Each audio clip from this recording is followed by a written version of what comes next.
खुदकशियां ना करो, हड़ताल ना करो, बिल ना साड़ो, खंबे ना पुटो। कोई 4-5 लाख रुपया दे के फ्रिजां चलाओ, एसी चलाओ, वाशिंग मशीनां चलाओ, घर दी हर चीज़ चलाओ, जो तुसीं तुहाडा दिल करदा वो चलाओ। अगर तुसीं चाहुंदे जे कि तुहाडे घर दा बिल घट आवे ते मैं तुहानूं दसदा कि तुहाडे घर दा बिल तुहाडी मर्जी दे मुताबिक किस तरह आएगा। जिन्नियां मर्जी बचतां कर लो, जो मर्जी कर लो, बिल तुहानूं आउणा ही आउणा। हड़ताल कर लो, स्ट्राइक कर लो, जिस तरह मर्जी करो, खंबे पुट्टो, बिल साड़ो, जो मर्जी करो, लेकिन बिल तुहानूं आउणा ही आउणा। इस तो वध आएगा, अगले महीने में इस तो भी ज्यादा आएगा। लेकिन इहदा एक हल हैगा, अगर तुसीं मेरे दस्से होए तरीके ते अमल करदे जे तो इंशाअल्लाह तुहाडा बिल तुहाडी मर्जी दे मुताबिक आएगा। नहीं तो करके देख लो। अगर तुसीं चाहुंदे जे कि तुहाडा बिल बिजली दा घट आवे, इन्हां गल्लां ते अमल करो। आजमाया तरीका बहुत सारे दोस्त कर रहे ने, इहदे ते अमल कर रहे ने। कभी तुसीं देखिया जे?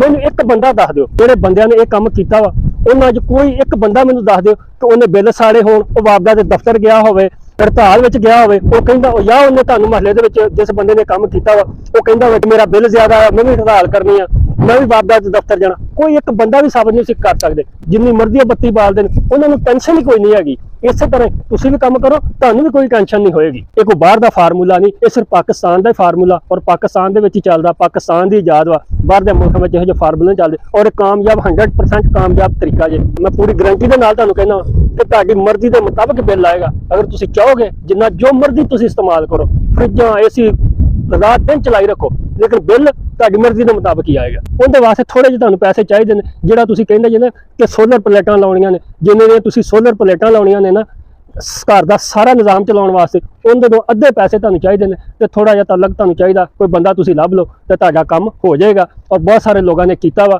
और मौजा कर रहे हैं, ऐश कर रहे हैं। उन्होंने किसी किस्म की ना फिक्र ना टेंशन, बिल की तो फिक्र है ही कोई नहीं। उन्होंने तुहाडे घर च कोई नौजवान पढ़िया लिखिया बंदा नहीं हैगा, महल्ले के 5-7 घर जिहड़े रल के भी काम कर लेन तां भी तुसीं कामयाब हो सकदे जी। फिर भी तुहानूं सारिआं नूं फायदा होएगा। लेकिन उस बंदे नूं दस दिओ कि भाई असीं इह काम रल के कीता वा, तेरे वास्ते कीता वा, अपने वास्ते कीता वा, तो इहदा फायदा तुहानूं जरूर पहुंचेगा। ये काम करन दे नाल तुहानूं एक होर फायदा भी होएगा। तुसीं बिजली ते इस्तेमाल करनी है, लेकिन इहदे नाल तुहानूं एक होर फायदा ये होएगा कि अगर तुसीं एक काम कर लो तो तुहानूं पैसे भी मिलणगे। जिन्हां बंदिआं ने काम कीता वा ना उन्हां दे किसी जी ने खुदकशी कीती जे बिल दी वजह तो, ना वो कभी भुखे सुते ने, ना उन्होंने कभी हड़ताल में शामिल होए ने, ना उन्होंने कभी बिल नूं साड़न की धमकी लाई जे। उन्होंने टेंशन ही कोई नहीं, टेंशन फ्री बंदे ने। और पाकिस्तान दे विच अगर वो कर सकते हैं, तुसीं भी कर सकते, असीं भी कर सकते। लेकिन थोड़े जे पैसे इन्वेस्ट करो तो एक काम करो, इंशाअल्लाह हमेशा वास्ते तुहाडी जिंदगी में सुकून हो। बिजली दे बिल की टेंशन नहीं है, जिन्नी मर्जी इस्तेमाल करो। ते सुनिया जे किसी वापडा वाले ने बिल की वजह तो खुदकशी की होवे,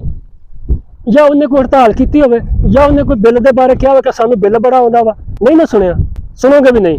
हुण जिहड़ा काम मैं तुहानूं दस्सण लगा इहदे ते अमल करो। है मुश्किल आ, सारे बंदे नहीं कर सकते, लेकिन चंद बंदे जिहड़े कर सकते हैं वो जरूर करन। ये काम करोगे तो हमेशा वास्ते तुहानूं निजात मिल जाएगी।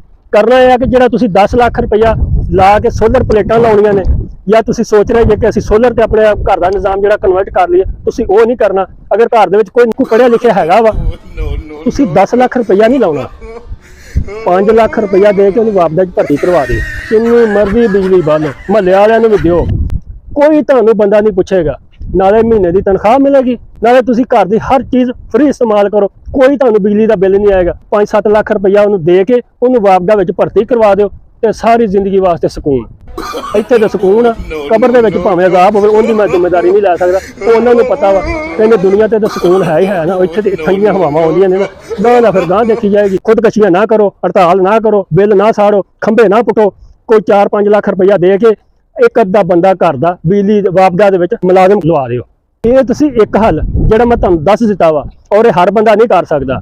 दूसरा हल तो फिर यही आ कि मीटर ही कटा दिओ। कि जिहड़े बुरे कमेंट करने ने, गलत गल्लां करनियां ने, वो रज के कर लिया जे, मैनूं ना करिया जे, वापदा वालिआं नूं करिया जे, जिन्हां दी वजह तो असीं इन्ने तंग वां, जिन्हां दी वजह तो नौबत आई है।